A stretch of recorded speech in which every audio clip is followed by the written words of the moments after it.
Varanda Zimbabwe mamuka seizvi.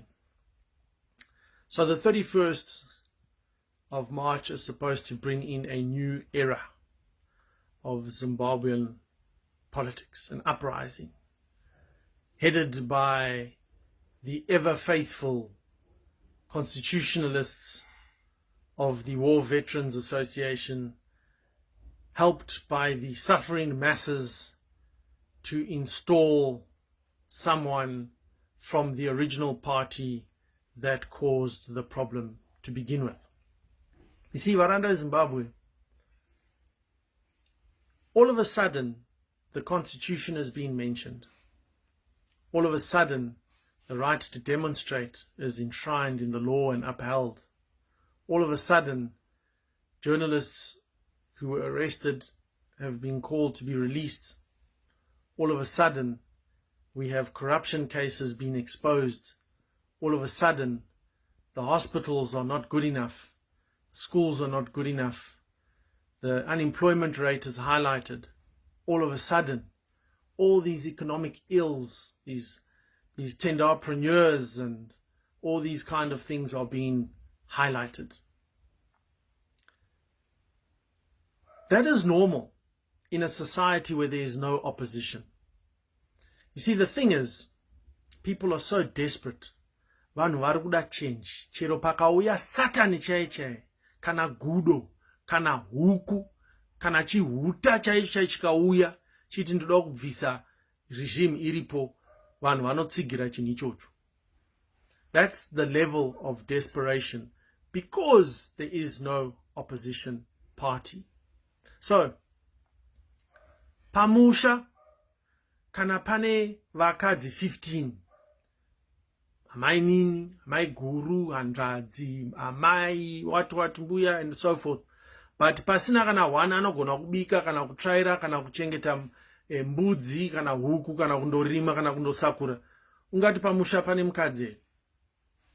Kana pamusha pane varume 15, but every day panobiwa huku, panobiwa mazai, pobiwa chibage, poitwa break in madoor, mawindow opazwa zuva nezuva nezuva nezuva nezuva. Ungati pamusha ipapo pane varume? Is there really men pamusha ipapo? That's what's happening to our opposition. Opposition iripo papepa. But is there really an opposition in Zimbabwe? The answer to that is no.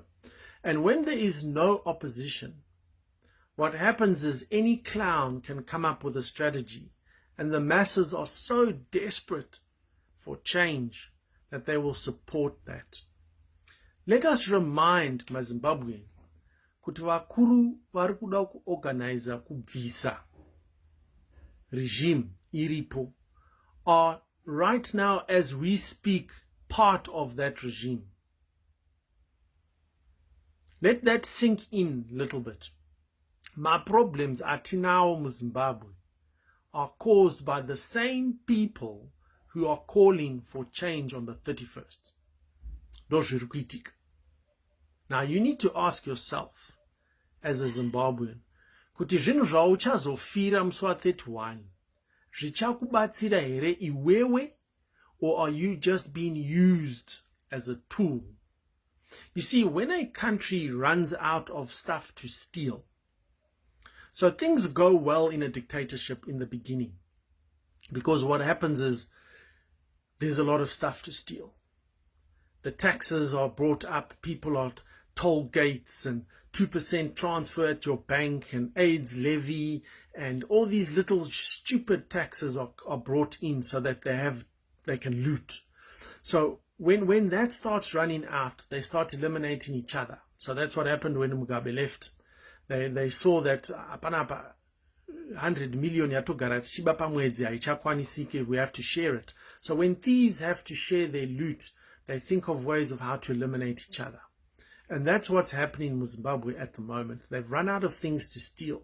So when you run out of things to steal, you have to cut down on the amount of thieves. So that's what's happening. The group of thieves have subdivided themselves into two groups. And the one group wants to steal what the other group is busy stealing. That's what's happening. So when that group has got not enough to steal, they start looking at, saka ava vari kuita zvemamining nai, isusu hatipo. Ava vari kuita zvefuel, isusu hatipo. Ava vane mashares mugas, isusu hatipo. And that's the driving factor behind 31 March. Now, that being said, and we admit kuti ndo zviripo, we still need to get rid of the regime. And by getting rid of half the regime so that the other half, vauya vazotonga, means that the regime is now, their power is being cut in half also. Just like Mugabe. You know, Mugabe took how many? 37 years before people uprised against him? How many years has it taken for the second republic president for people to uprise? Less than 7 years. You see? So what will happen is, whoever takes over on the 31st of March, they are going to be in power for less than 7 years. And sometimes, like some people refer to, how do you eat an elephant one spoon at a time? This might be the opportunity to cut the regime's power in half. Kukonzeresa.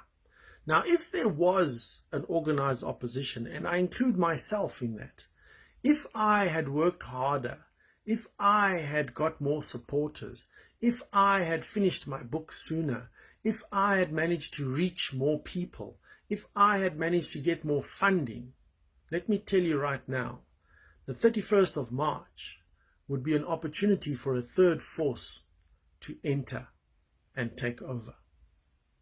Now, if you have a political opposition that has everything that I am missing finances, they have finances.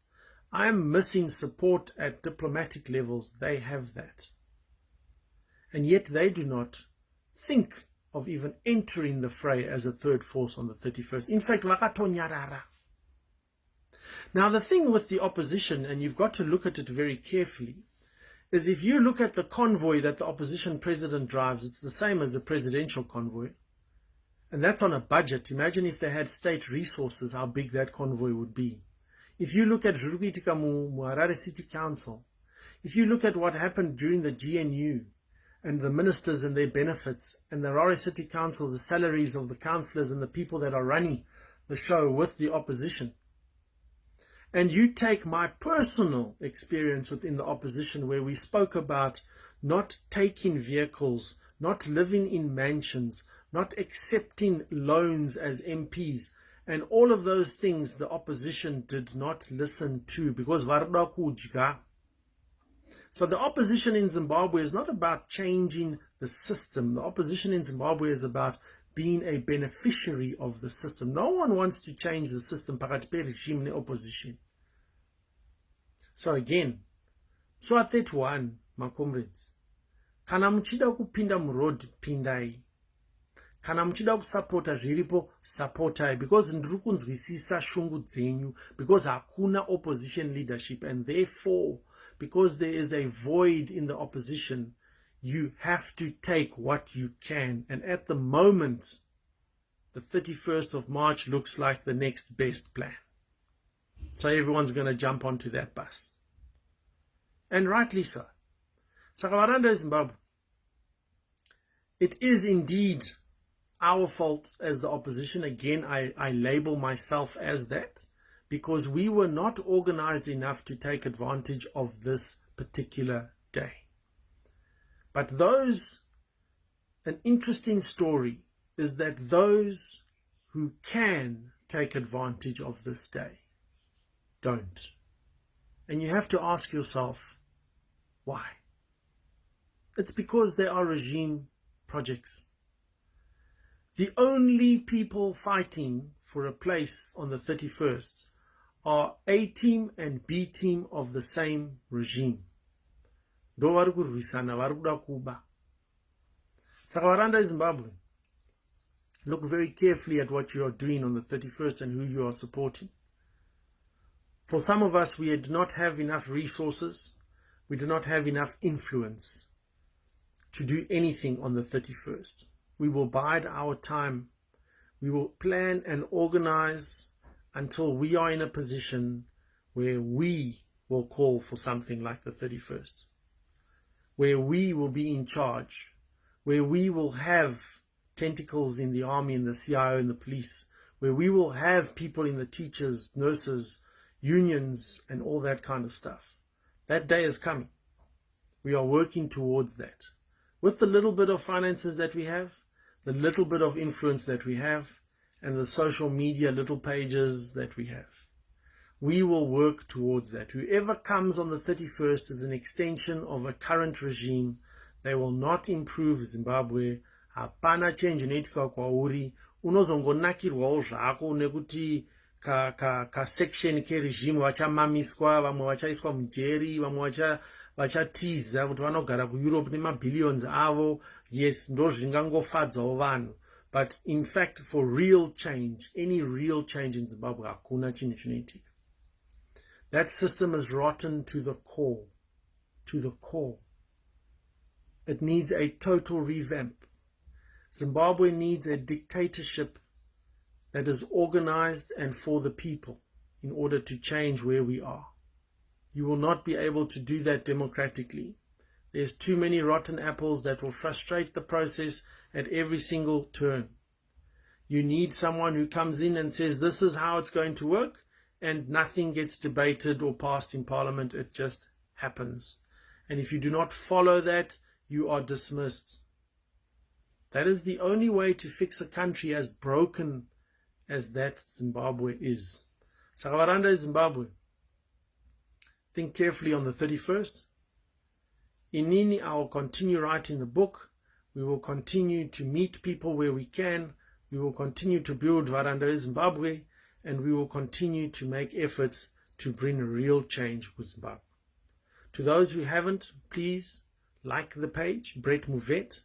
Also those who can subscribe for $4.50, I think it is, per month. We have 21 subscribers at the moment, and we are obviously hoping to increase that. Sawaranda Zimbabwe, mweta zora kana, sharp.